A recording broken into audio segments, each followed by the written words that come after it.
15-pound turkey, and we're going to do that in our 16-quart pan, which is the biggest piece we make, and we're going to do that in about 2 hours.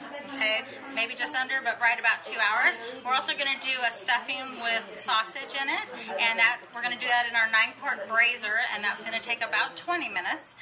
We're going to do a big batch of mashed potatoes, about 10 large potatoes, and make garlic mashed potatoes. What we're going to add is a little bit of cream cheese with chives and garlic cloves, and that's going to give it a great flavor, a little bit of sea salt, and that's going to take about 20 to 30 minutes. And then we're going to make our gravy, and we used a little bit of cornstarch and the broth from the turkey.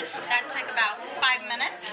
Let's see, what else do we make today? We are going to make a cranberry salad, and we just use oranges and cranberries, a little bit of minced onion. We just toss that. We cut it up so fast on our salad masher machine I can't even time it because it was so quick. We also did a warm apple crumble where we strung up 6 apples. We did some organic granola, some cinnamon, and a little bit of brown sugar, or actually raw sugar, and we put a little bit of raw honey on top, and we made that warm apple crumble in about 6 minutes, maybe 3 minutes of prep time, and 6 minutes of cook time. So that was amazing dessert. We also did a Spanish frittata with eggs, jalapenos, spinach, tomatoes, and potatoes. That took about 10 minutes with a little bit of pepper jack cheese just to give it a little bit of a bite. We also did our Waldorf salad, which was just apples, celery, and nuts, and we did all that on the salad masher machine. Literally took 5 minutes or less to make a great big salad to feed 35 people that we had here today. We did biscuits from scratch, which a great friend of mine, Olga Allen, she came in and she put her from scratch recipe together. We made biscuits, nice sized biscuits, and we put them in the electric skillet, cooked them for about 8 minutes on each side. Came out amazing. We drizzled a little bit of raw honey and put some butter on there. Very delicious.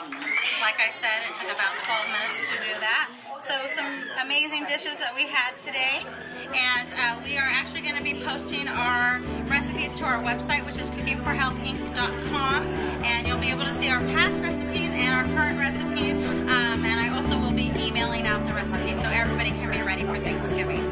Have a great holiday, everybody.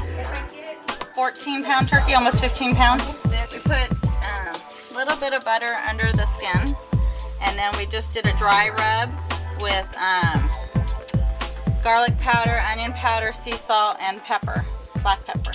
That's it, and just rubbed it all over the turkey. That's it. We're going to use our 16-quart pan. This is the biggest piece we make, and we're going to be doing our turkey in here. You just take a little bit of water, drop it in the pan. If you see the water bouncing around, can you guys see it up there? Not the camera.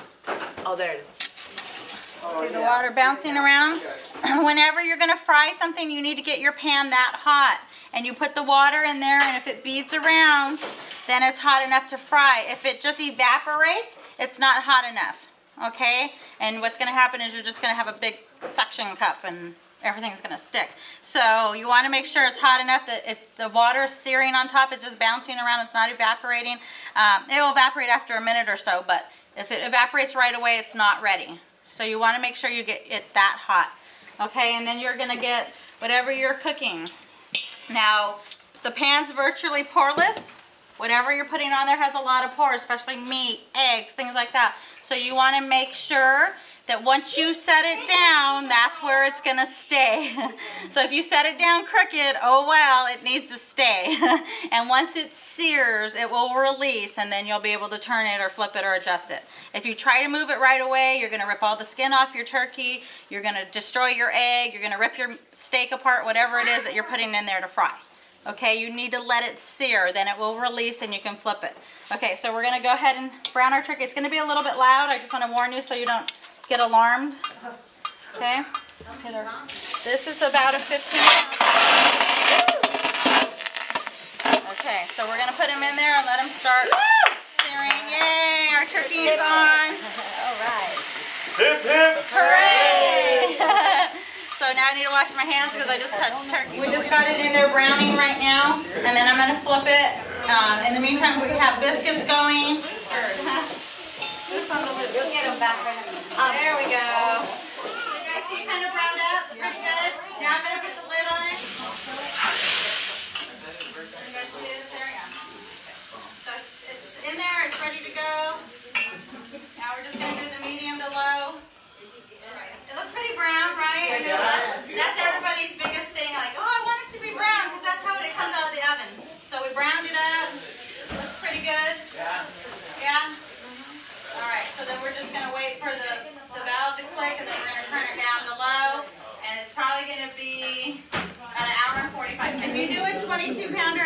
been browning it, it's going to be about 2.5 hours. Yeah. If you start at 9, you'll be eating by 1:30. All right, because you can make your other dishes. For me, that was a big thing because I used to hate that I had to get up at 6 in the morning, right? Start the turkey, and then you start doing everything, and you're so tired, and all of your guests show up at noon, right? Your turkey's still cooking, the house is hot, you're exhausted, and you still have things to make. Right? And then all the guys are watching the football game and you're stuck in the kitchen. And everyone's enjoying themselves and you're stuck in the kitchen. For me, I love the fact that I could get up at 9. Sleep in on Thanksgiving, right? Because that's a day off for me. Anyway, sleep till 9, start my turkey right after that. You know, kind of make everything else. Leave it on the stove on low. People come over, we watch the football game, we do whatever we're going to do, and then when we're ready, we eat. Okay? So you're not, you know, running around in circles. You're enjoying some time with your family, your friends. You know, sometimes people come in out of town, and you're stuck in the kitchen the whole time. You want to have that time with your family, so it's really nice to be able to, you know, to be able to have everything on low in the kitchen. You don't have to check on it. You don't have to worry about it. You know, everything's fine. And then when you guys are ready to eat in between the football games, you eat. And this is kind of how I was explaining about the turkey. We have the pan preheating. We're stringing up some onion. That should be good. That should be plenty. And then, so she has some minced. Are you going to shred up the garlic? Yes. Okay, perfect. So then we're going to go ahead and do some garlic.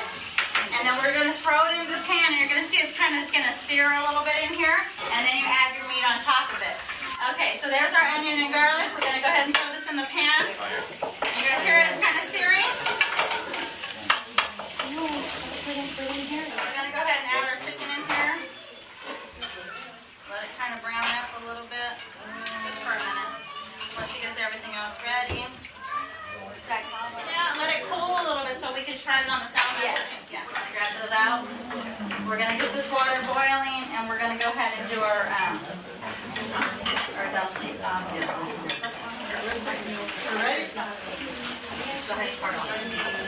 Little pieces of the biscuits, and we're just going to drop them in here. You guys are going to have turkey left over. You can make turkey and dumplings, right? Yeah. So once the dumplings start floating to the top and they look a little bit dry, then they're ready. Okay. So our dumplings are starting to pop up and float, so they're about done. Beautiful. So remember, I cranked it up on high, got the water boiling, threw the, and then I put it back on medium once I started throwing the dumplings in there. Good. Can you guys see them in there? They're all floating up to the top. They're starting to look like they're almost done. A couple more pieces that need to cook that I added last. And the chicken's in there. All right. Perfect. Thank you very much. We have some more. Okay. Perfect. Yeah. So it's already on the counter. Oh, thank you very much. It's all in there. Then we're going to add our vegetables and let them cook really quick because we don't want to boil our vegetables. Okay. The top of your food, that's why we took the chicken out, one of the main reasons, because otherwise the dumplings won't be able to cook. I'm going to turn it up to medium right now, let it cook and see. Because if you lift the lid, you're going to want to turn it down and have you turn it up again. So we'll go ahead and peek at it. I'll put it back on medium. Ooh, it looks pretty good. So when you poke, you want to poke the fork in there, and if the juice is coming out clear, it's done. So I see a little bit of pink. Like it came out clear at first, and then it turned pink. So now that I lift the lid, I'm going to put it back on medium, and then we'll turn it back down to low. We just need to do the gravy. We need a shot. We're going to take this off and mash them. Are they ready? Almost? Okay, the stuffing's probably done, so we can take those off. Are we done with the stuffing? Yeah. So we're just going to use the meat from that to put into the gravy. For those of you that weren't here, what we did, we got the pan really hot, just like if you were going to fry an egg. Put a little bit of water in the pan. When the water dances around, you know it's hot enough to fry. We did a dry rub on the turkey. We have the recipe. And then once the pan was hot, we dropped the turkey in there. It gets really loud. It goes whoosh, and it fries. And we let it sear for about 6-7 minutes. And then I lifted it, and once I saw the skin was releasing from the pan, if it's sticking to the pan, don't try and flip it because you'll rip the skin right off. Once it released, maybe 6 to 8 minutes, and then we flipped it over. and then we put the pan on medium, the lid on, and then let the other side brown while we have it on medium. And then once it clicks, we turn it down to low. And then we're going to serve everybody food, so I hope everybody's hungry.